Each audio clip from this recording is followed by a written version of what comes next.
testificando tanto a judeus como a gregos o arrependimento para com Deus e a fé em nosso Senhor Jesus Cristo. Só isso. Amém? Eu quero chamar a sua atenção para esse versículo aqui. Ele está falando duas coisas importantíssimas. Olha aqui para mim. Arrependimento para com Deus e a fé em Jesus. Repete comigo. Arrependimento e fé. Então eu quero falar duas coisas com vocês, conversar um pouco com vocês nessa noite. Vou tentar ser bem rápido, já são 9h15.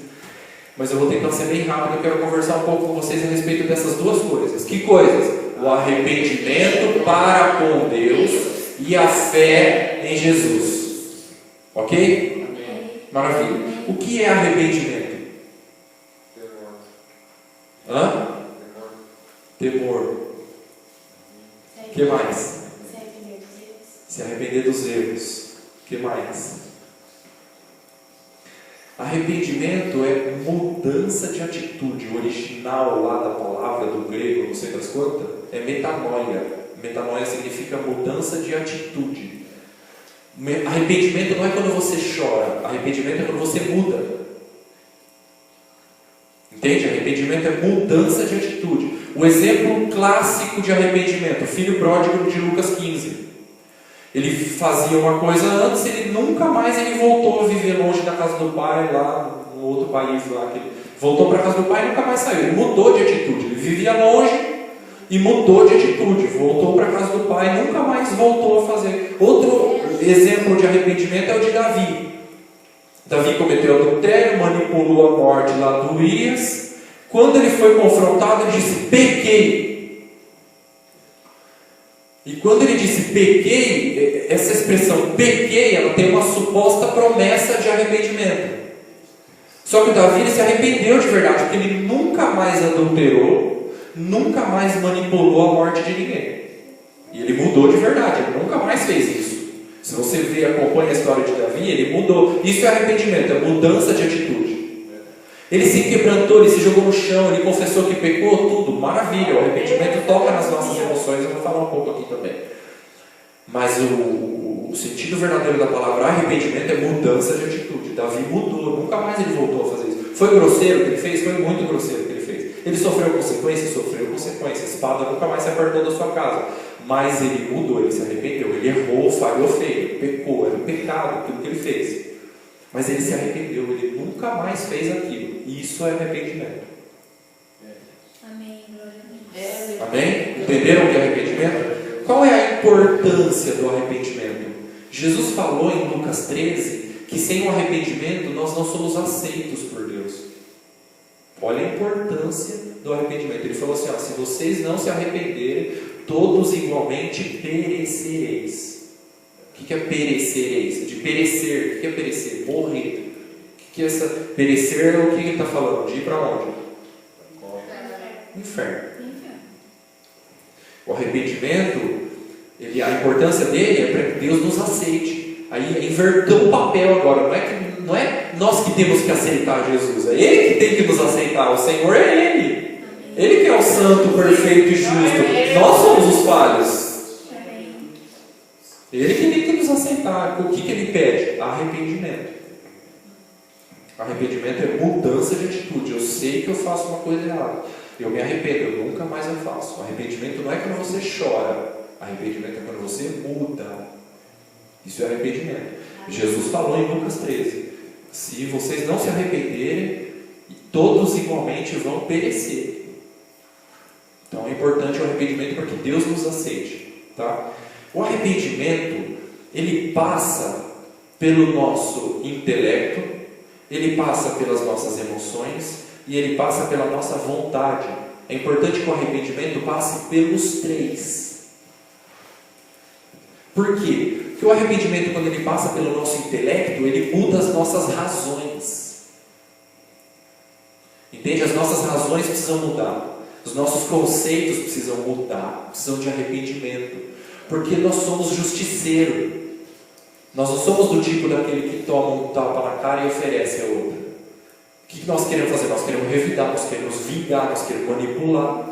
É o conceito que a gente tem na nossa mente. Nossa necessariamente precisa passar por um arrependimento. Por isso que Paulo fala em Romanos 12, assim, transformai-vos pela renovação do quê? Da vossa mente.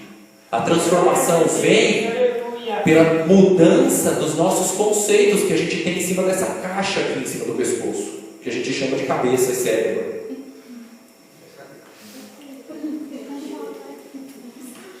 Um dia eu estava na faculdade e os caras pediram a caneta emprestada. Aí eu emprestei a caneta, fiquei meio preocupado depois que eles estavam demorando. Ô, minha caneta, hein? Não vai esquecer. Não, pode ficar tranquilo, eu te devolvo depois, tá bom. Aí eu prestava atenção no professor, ô, minha caneta, hein? Não vai? Não, fica tranquilo, Márcio, eu te devolvo depois, tá bom. Aí eu prestei atenção, esqueci da caneta. A hora que eu lembrei, falei, ô, tá bom, minha caneta. Ele falou, ô, rapaz, então, o colega aqui foi embora e levou tua caneta. E eu fiquei muito bravo. Me deu muita bronca, eu fui embora buscando o Senhor. Deus, não, Senhor, não admito isso, ó, minhas razões. Não, Senhor, deixa eu pegar no pescoço dele amanhã uma vez. E aí o Espírito Santo me lembra de Romanos 12: se teu inimigo tiver fome, dá-lhe de comer. Se teu inimigo tiver sede, dá-lhe de beber. E aí, o meu conceito de justiça mudou. Então a justiça não é eu grudar no pescoço dele no dia seguinte. No dia seguinte, o conceito de justiça, a justiça de Deus é o quê? É amar o inimigo. Então aí eu tive uma ideia, falei, bom, já sei, eu vou lá na papelaria, comprei uma caneta novinha, mais cara do que a que ele tinha me roubado. Aí eu cheguei lá no dia seguinte, eu falei assim, Talão, eu comprei uma caneta, cara, para abençoar a tua vida, porque Jesus disse para a gente amar até os inimigos, quanto mais um colega de classe. Então eu quero dizer que eu te amo. E dei a caneta para ele e dei um abraço. Ele mudou comigo, virou meu amigo. Os nossos conceitos precisam passar por arrependimento, porque o conceito, a razão que a gente tem é o quê? Fazer justiça com as próprias mãos. Mas o arrependimento precisa passar, mudar completamente as nossas razões. Porque não é assim do jeito que a gente pensa que é. É do jeito de Deus. Então o arrependimento precisa passar pelas nossas razões. Segundo, o arrependimento precisa passar pelas nossas emoções, pelos nossos sentimentos. Por quê? Porque tem gente que comete pecado e...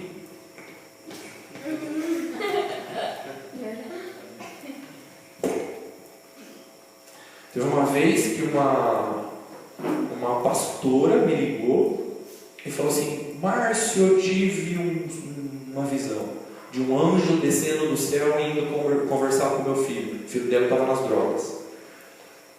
E esse anjo, irmão, era você. Então, em obediência a essa visão, por favor, vai lá conversar com meu filho.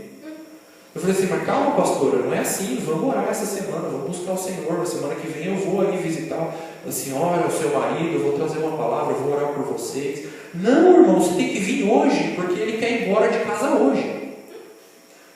Aí eu falei, não, mas pastora, eu nem troco ideia com ele, eu vou falar o que para ele? Ela falou assim, inventa que você está interessado no carro dele, aí você puxa assunto e começa a conversar com ele.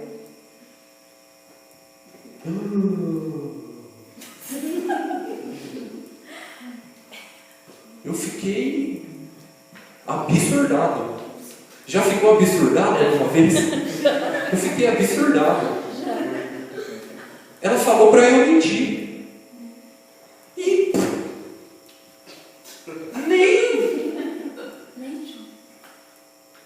eu falei, é assim que a gente vai fazer a obra de Deus agora?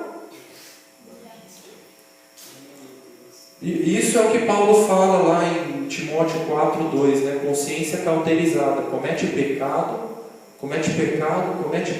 e a consciência nem acusa. Já cauterizou a consciência. O arrependimento precisa passar pelos nossos sentimentos. A gente precisa chorar, a gente precisa sentir dor de ter pecado. A gente precisa sentir essa dor de ter desagradado a Deus. Não está certo. Não está bem. A gente precisa ser sincero, não está bem. Foi pecado, foi pecado. Senão a gente entra no campo da hipocrisia e da fé fingida. E o arrependimento precisa passar pelos nossos sentimentos, a gente precisa chorar por ter falhado e desagradado a Deus. Ah, mas é só uma mentirinha amarelinha. O arrependimento precisa passar pela nossa vontade. Sabe por quê? Porque antes eu tinha vontade de pecar. Mas agora o arrependimento mudou a minha vontade. Agora eu tenho vontade de ler a Bíblia. Eu tenho vontade de viver em santidade. O arrependimento, ele muda o nosso paladar. Entende? Antes eu tinha gosto, eu gostava de fumar maconha. Mas agora eu gosto de viver em santidade. Deus mudou meu paladar, mudou minha vontade. O arrependimento precisa passar pelas nossas vontades, para mudar a nossa vontade.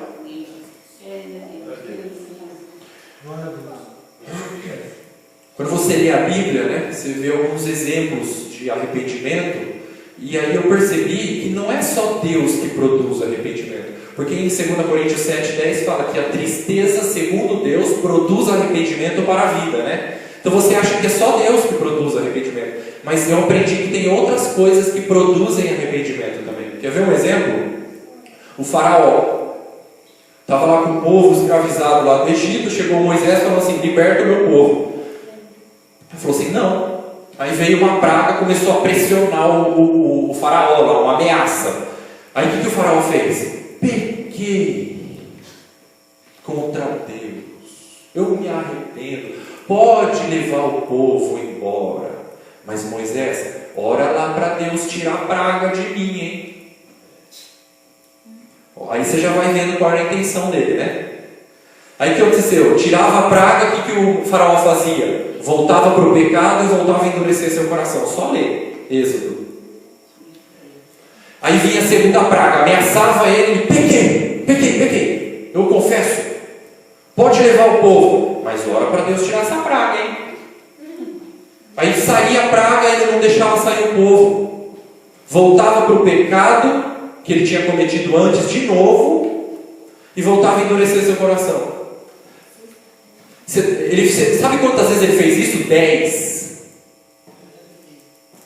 Dizia que pecava, mas voltava para o pecado. Dizia que confessava e voltava para o pecado. Esse é o tipo de arrependimento que não é sincero. Glória a Deus, aleluia. É o arrependimento insincero. Eu conheci uma pessoa que ele usava drogas, ele roubou fio de cobre para vender. A polícia pegou ele, botou ele dentro do camburão, estava levando para a delegacia. Ele se sentiu ameaçado, se sentiu pressionado ali na hora. Dentro do camburão da polícia, sabe o que ele fez? Começou a orar. Nunca orava. Nunca. Aí ele se sentiu ameaçado. Ele: Deus, se o Senhor me tirar dessa, eu prometo que eu me arrependo. Eu nunca mais vou usar drogas. Aí no fim das contas não deu nada. Ele teve que pagar lá uma cesta básica para uma comunidade. E 2 semanas depois, o que ele fez? Voltou a usar drogas. Sabe por quê? Porque a hora que ele fez essa suposta promessa de mudança para Deus, de arrependimento, ele não tinha a intenção de mudar. A intenção dele era se livrar da situação. É que nem aquele casal de namorados, do cara só dá mancada com ela. O cara só dá mancada. Aí ela pega e fala assim: ó, terminou o nosso relacionamento, está tudo acabado. Aí o cara faz o que? Não, me perdoa, eu confesso que eu errei, eu prometo que eu vou mudar.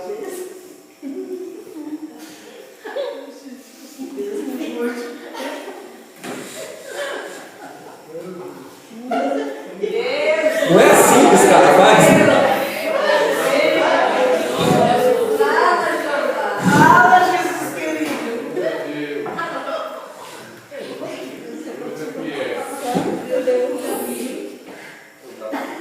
Aí o que acontece? A hora que o cara consegue o perdão dela, o que ele faz? Volta a fazer todas as coisas erradas que ele fazia antes. Sabe por quê?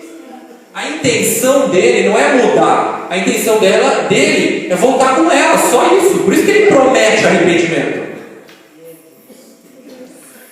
Esse arrependimento Deus não aceita. Deus não se agrada é insincero. Deus sonda os corações e Ele sabe que é malandragem. Ele sabe que é malandragem. Quando nós confessamos nossas falhas, a nossa intenção é mudar verdadeiramente. Nós viemos para Jesus não para Ele nos dar carro, dinheiro, casa, casamento. Nós viemos para Jesus por amor a Ele, simplesmente e nada mais. Não viemos para Jesus por causa de outra coisa. Pode deixar, irmão. Já caiu, já. Depois eu dou um jeito. Pode deixar. Isso, pode deixar assim. Ó, presta atenção aqui em mim, aqui, ó. A gente veio para Jesus só por amor a Ele. Não veio com outros interesses. Que Ele me dê um casamento, que Ele me dê dinheiro, que Ele me dê carro, que Ele me dê casa, que Ele me livre disso, me livre daquilo. A gente veio para Jesus só porque nós amamos a Ele. Essa é a nossa intenção. E se quando um cara vem para Jesus com outras intenções, com a intenção de um emprego novo, na hora que ele consegue um emprego novo, ele deixa Jesus. Porque ele veio com outras intenções. Nós precisamos ser sinceros. Glória a Deus. Deus mistério. Nós precisamos ser sinceros. Outro tipo de arrependimento que Deus não aceita é o Balaão. Já viu o Balaão? Ele me enganava quando eu lia sobre o Balaão. Eu falava, uau, que profeta. Esse cara sempre me enganou. Mas até que Deus abriu meus olhos. Porque o Balaão, chegaram lá o rei e falou assim, vamos lá você profetizar contra o povo de Israel. Aí o Balaão falava assim, eu só vou falar aquilo que Deus colocar na minha boca para falar. Eu falei, olha que cara espiritual, né? Olha que profeta. Ele me enganava. Daí quando ele entrou no caminho lá com a mula, e o anjo estava lá na frente, e a mula falou com ele, ele viu o anjo, imediatamente ele se arrependeu. Peguei. Eu não sabia, Senhor, que o Senhor estava aí no caminho para me confrontar. Eu confesso que eu peguei. Aí eu olhava assim para o Balaão e falei, uau, olha que cara quebrantado, né? Se arrepende assim imediatamente, né? Não tem o coração duro, né? Olha só como parece uma ovelha, né? Mas só que você vai ver Apocalipse, ou que Moisés falou de Balaão em Deuteronômio, ele fala assim, que o Balaão, ele falava para as filhas dos Moabitas se prostituir com os filhos de Israel, para Israel perder o favor do Senhor. Olha que sem vergonha.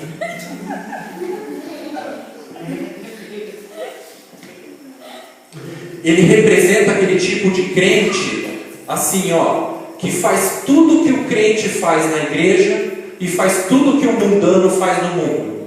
Ele serve os dois senhores. Ele representa esse tipo de gente que está na igreja, é o melhor crente no meio da igreja, quando está na igreja no domingo à noite, mas na segunda ele é o melhor mundano do mundo. Ele representa os dois tipos de pessoas. Ele serve os dois senhores. Ele tem as duas inclinações, para o bem e para o mal. Quando lhe convém, ele faz o bem. Quando lhe convém, ele faz o mal. Esse tipo de arrependimento Deus não aceita. Um tipo desse vai se dar mal. Nós precisamos ser sinceros. Arrependimento com sinceridade, com a intenção de mudar de verdade, não se livrar da situação. Deus tem falado muito isso comigo. Eu comecei a reciclar minha vida assim, a respeito de arrependimento e sondar meu coração para ver se tinha algumas segundas intenções dentro de mim. Nós precisamos de arrependimento sincero, verdadeiro, amém? Amém. Glória a Deus. Arrependimento para com Deus. Mais um pouquinho para falar sobre a fé em Jesus, tá? Amém. A fé em Jesus. Hebreus 12 fala para a gente olhar firmemente para Jesus, o autor e consumador da nossa fé. Então agora nós vamos fazer um exercício de olhar para Jesus. A gente vai tirar um pouco os olhos de nós, Deus, aleluia. Tirar os olhos dos problemas, tirar os olhos das pessoas, e agora nós vamos olhar para Jesus. Como nós vamos olhar para Jesus? Nós vamos olhar para a sua vida e para a sua obra.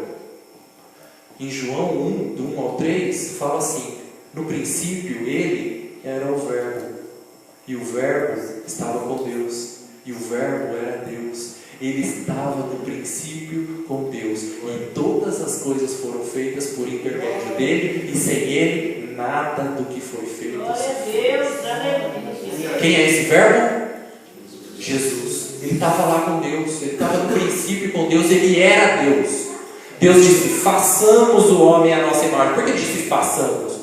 Porque Deus Pai, Deus Filho e Deus Espírito Santo. Estavam os três ali. Estava a equipe inteira fazendo ali a criação do mundo em Gênesis 1. Jesus é eterno. Jesus não tem data de nascimento. Ele é Deus. Ele é eterno. Jesus é eterno. Ele criou todas as coisas por intermédio dele. Continuação de capítulo 1 de João fala que o Verbo estava no mundo. O mundo foi criado por intermédio dele, mas o mundo não o conheceu. Mas todos aqueles que o receberam, deu-lhes o poder de serem feitos filhos de Deus, a saber, os que creram no seu nome, os quais não nasceram da vontade do sangue, nem da vontade da carne, nem da vontade do homem, mas de Deus. E o Verbo, no versículo 14, se fez carne e habitou entre nós, cheio de graça e de verdade, e vimos a sua glória. Glória como do unigênito do Pai. O Verbo se fez carne, Jesus eterno, se fez carne, habitou entre nós, habitou entre os homens. Jesus encarnado em carne e osso, se esvaziou da sua onipresença, onisciência, onipotência, se fez carne. Filipenses 2, do 5 ao 8, fala assim: tende em vós o mesmo sentimento que houve em Cristo Jesus, o qual, subsistindo em forma de Deus, não julgou como usurpação ser igual a Deus. Antes, a si mesmo se esvaziou, assumindo a forma de servo, tornando-se semelhante aos homens, e reconhecido em figura humana, a si mesmo se humilhou, tornando-se obediente até a morte e morte de cruz. Jesus se esvaziou, ele subsistia em forma de Deus, lá no seu reino celestial. Ele se esvaziou de ser Deus, se fez homem, reconhecido em figura humana. Jesus se esvaziou de ser Deus. Já parou para pensar em Jesus? Já parou para olhar para Jesus alguma vez? A gente fica olhando para nós e não olha para Jesus. Lá nas 7 igrejas de Apocalipse, lá da Ásia, a Laodiceia, ele fala assim, ó, escreve ao anjo da igreja em Laodiceia. Então aquela palavra toda lá é para a igreja. Todo o conteúdo que ele fala ali é para a igreja. Aí ele fala assim, ó, vocês acham que vocês são ricos, mas vocês são pobres. Aí ele fala assim, eis que estou à porta e bato. Se alguém ouvir a minha voz, entrarei e cearei contigo. A gente usa errado esse texto, a gente usa para evangelizar o mundo, mas essa palavra é para a igreja. Aonde? Sabe por quê? Eles se achavam ricos, mas na verdade eles eram pobres. Sabe por quê? Aonde Jesus estava? Estava do lado de fora, batendo para entrar. Está ouvindo eu bater? Deixa eu entrar. Jesus não era mais o centro, o fundamento da igreja. Ele estava do lado de fora, batendo para entrar. Por isso eles eram pobres, porque a riqueza da igreja é Jesus. Ah, o que tem nessa igreja? Tem milagre, tem profeta, tem atividade, tem jovem, tem um monte de gente. Mas se não tem Jesus, é pobre. A riqueza da igreja é Jesus. Pouco se é pregado sobre Jesus nos púlpitos. Jesus é o centro, Ele é o fundamento da nossa fé. A fé em Jesus. Nós precisamos olhar para Jesus e tirar os nossos olhos das outras coisas. A palavra manda, Hebreus 12:2, olhando firmemente para Jesus. Ele subsistiu em forma de Deus, não julgou por usurpação ser igual a Deus, se esvaziou, se fez homem, andou entre os homens. E as pessoas que olhavam para ele falavam assim, esse homem é cheio de graça, é cheio de verdade. Ele é Jesus. E habitando entre os homens, Pedro andou 3 anos com ele. Todos os dias, dormindo, tomava café da manhã, almoço e janta. Quando você fica o dia inteiro com uma pessoa, você já consegue detectar as suas falhas, os seus pontos negativos, não é? Pedro andou 3 anos com Jesus. No final, sabe qual a conclusão que Pedro chegou sobre Jesus? Ele falou em 1 Pedro 2,22: o qual não cometeu pecado, nem na sua boca se achou engano. 1 Pedro 2,22, está escrito assim. Foi essa a conclusão que Pedro chegou a respeito de Jesus depois de andar 3 anos com ele. Esse cara aí nunca pecou, nunca vi ele cometer uma falha. Ele é santo, perfeito, nunca pecou como homem. Ele se esvaziou de ser Deus. Não vem falar que Jesus era Deus. Ele é Deus, ele disse em João 10,30: eu e o Pai somos um. Mas ele se esvaziou de Deus, ele era carne e osso. Tinha as mesmas limitações que nós. Hebreus 4 fala que ele foi tentado em todas as coisas à nossa semelhança, mas sem pecado. Jesus é santo, perfeito, nunca pecou. Uma vez eu parei para falar com um carinha na rua. Eu falei assim: você conhece alguém que nunca cometeu um pecado? Aí ele falou assim: eu não. Eu falei assim: eu conheço Jesus. Ele falou: não, Jesus saiu com a Maria Madalena. Aí eu falei assim: engano seu. A Bíblia fala que Jesus nunca cometeu pecado. 1 Pedro 2,22: engano algum se achou em sua boca. Além de nunca ter pecado, Jesus andava por toda parte fazendo grandes obras. Atos 10:38 fala que como Deus ungiu a Jesus de Nazaré com o Espírito Santo e poder, o qual andou por toda parte fazendo bem, curando a todos os oprimidos do diabo, porque Deus era com ele. Fazia grandes obras. Varão aprovado por Deus com prodígios, milagres e sinais. Olha para Jesus. Olha para Jesus. Maravilhoso. Maravilhoso Jesus Cristo. Como homem, nunca pecou. Daí você olha para Jesus naquele Getsemane, naquele jardim, que ele foi orar. E o nosso mestre foi orar. Olha para Jesus naquele jardim. Vamos olhar para Jesus naquele jardim agora. Ele foi orar. Ele falou assim, que a alma dele estava profundamente angustiada. Ele começou a suar sangue. E ele começou a orar para ver se tinha uma possibilidade dele não tomar aquele cálice. Olha para Jesus naquele Getsemane. Já parou para olhar para Jesus naquele Getsemane? Como que estava a pressão daquele coração a ponto do sangue sair pelos poros da pele daquele homem? A alma profundamente angustiada, e começou a tentar verificar com o pai para ver se tinha de dar um outro jeito nesse negócio. Pai, se for possível, passa de mim esse cálice. Aí eu te pergunto, por que Jesus não queria ir para a cruz desse jeito? Por que ele estava titubeando na ideia de ir para a cruz? Ele estava com medo da dor, dos cravos, da coroa de espinho? É isso? Por isso que ele não queria ir? Não. Sabe por que não? Porque Sedraque, Mesaque e Abednego foram jogados na fornalha e ficavam passeando lá dentro da fornalha. Eles nem reclamaram se ia sentir dor de queimadura. Jesus vai ficar com medo da dor se Sedraque, Mesaque e Abednego não tinha? Então não era medo da dor. Jesus não estava verificando com o pai lá se dava para dar um outro jeito nesse negócio, porque ele não queria sofrer com prego na mão, com açoite, espinho, coroa de espinho na cabeça. Não era isso. Sabe o que era?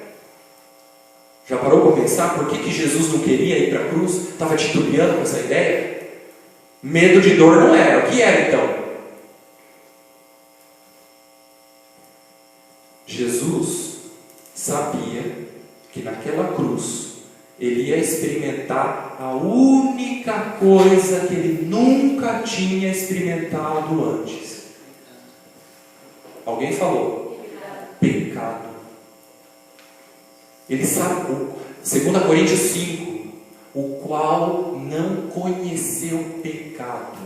Ele se fez pecado por nós, para que fôssemos feitos justiça de Deus. Glória a Deus. Jesus, o que Ele fez, cara? Glória a Deus. O que Ele fez, cara? Olha o que Ele fez. Nunca pecou, nunca conheceu o pecado. Ele se fez pecado por nós, para nos justificar gratuitamente diante de Deus. Olha o que Ele fez. Glória a Deus. Olha para Jesus. Ele sabia que naquela cruz ele ia experimentar o pecado, e todo o seu ser repugnava ao pecado. E ele sabia que naquela cruz o pecado ia tocá-lo. E era isso, por causa disso, que ele não queria ir para a cruz. Que ele estava titubeando. Pai, se for possível, passa de mim. Eu não quero experimentar o que é pecado. Mas ele foi. E lá na cruz, já parou para olhar Jesus na cruz? Olha para Jesus na cruz. Mateus 26, 46, ele fala assim: Lama sabachthani. Pai, por que me abandonaste? Por que me desamparaste? Eu nunca vi Jesus tão confuso e tão perdido assim antes. Você olha para Jesus, ele sempre está seguro de qual é a vontade do Pai, o que ele tem que fazer. A minha comida, a minha bebida consiste em fazer a vontade do Pai, de realizar a sua obra. Ele nunca me deixou só, porque eu faço sempre o que lhe agrada. Eu não procuro a minha vontade, mas a vontade do Pai. Eu vou fazer a vontade do Pai e fazer a vontade do Pai. Sempre Jesus seguro. Você olha para Jesus, ele está sempre seguro, está sempre firme. Ele sabe o que ele tem que fazer. Só que você olha para Jesus na cruz, você vê um Jesus perdido, confuso. Pai, não estou entendendo, Pai. Por que me abandonaste? Ele sempre viu a presença do Pai com ele. E naquela cruz ele não estava vendo mais. Por quê? Porque o pecado faz separação entre o homem e Deus. Ali naquela cruz, Jesus estava com o pecado de todos nós sobre ele. E aquilo fez separação entre ele e o Pai. Ele perdeu a presença do Pai naquele momento, porque ele estava levando sobre si todos os nossos pecados. Olha para Jesus. Você já viu algum artista evangélico fazendo uma obra como essa? Já viu algum cantor gospel fazendo uma obra como essa? Já viu algum apóstolo, missionário, pregador, profeta, fazendo alguma coisa parecida com isso? Por isso que ele é o único digno. O nome dele está acima de todo nome, não tem outro. Ele é o nosso exemplo. Escuta bem o que eu estou falando. Ele é o nosso exemplo. Romanos 5,8 fala assim: mas Deus prova o seu próprio amor para conosco, pelo fato de ter Cristo morrido por nós, sendo nós ainda pecadores. Isaías 53, do 4 ao 6. Ele foi traspassado pelas nossas transgressões e moído pelas nossas iniquidades. O castigo que nos traz a paz hoje estava sobre ele, e pelas suas pisaduras fomos sarados. Todos nós andávamos desgarrados como ovelhas, cada um se desviava pelo caminho, mas o Senhor fez cair sobre si a iniquidade de todos nós. Por isso ele estava perdido e confuso. Ele estava levando o pecado do mundo inteiro sobre si naquela cruz, a ponto de perder a presença do Pai. Nunca vi Jesus confuso desse jeito. Por mim e por você. E tem gente que tem a cara de pau de falar: Deus não me ama. Deus Deus prova o seu amor para conosco, pelo fato de ter Cristo morrido por nós, sendo nós ainda pecadores. Romanos 5,8. Deus não precisa provar mais, Ele já provou, pela morte do seu Filho. João 3,16. Deus amou o mundo de tal maneira que deu o seu Filho unigênito, para que todo aquele que nele crê não pereça, mas tenha a vida eterna. Deus amou. Deus amou. Deus já amou. Deus já te amou. Deus te ama. E provou isso com a morte do seu Filho. Olha para Jesus. Você quer saber se Deus te ama? Olha para Jesus naquela cruz, levando os nossos pecados. O santo morreu pelos pecadores, o perfeito morreu pelos imperfeitos, o justo morreu pelos injustos. Aleluia.